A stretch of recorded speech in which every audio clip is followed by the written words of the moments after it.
Selon l'hebdomadaire britannique Jane's Defense Weekly, la Russie aurait fortement accru ses capacités de bombardement en Syrie.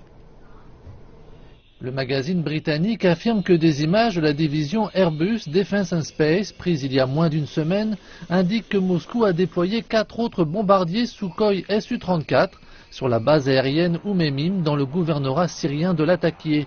L'armée russe a également mobilisé 11 Su-24, des bombardiers tout temps à géométrie variable, 12 avions d'attaque au sol Su-25, 4 avions de chasse Su-30SM ainsi qu'une plateforme de renseignement électronique. Par ailleurs, le président russe Vladimir Poutine a déclaré que la nation soutient l'armée syrienne libre d'opposition. Le dirigeant s'exprimait à l'occasion de la réunion annuelle avec son ministre de la Défense.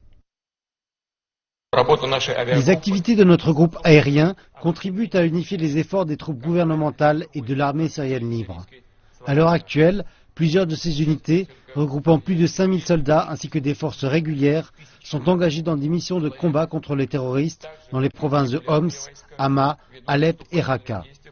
En plus de les soutenir depuis les airs, nous les aidons avec des armes, des munitions et nous leur assurons un soutien matériel.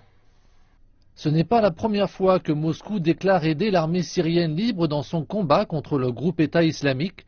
Cependant, les rebelles ont déjà nié avoir quelque accord que ce soit avec le Kremlin. Le porte-parole du département d'État des États-Unis, John Kirby, a quant à lui affirmé qu'il était dans l'impossibilité de confirmer la réalité de ce soutien envers l'armée syrienne libre. Du côté de Moscou, un porte-parole de la présidence a déclaré à la presse que les livraisons d'armes évoquées par le président Vladimir Poutine signifiaient que la Russie fournit les forces armées syriennes et non celles de l'opposition.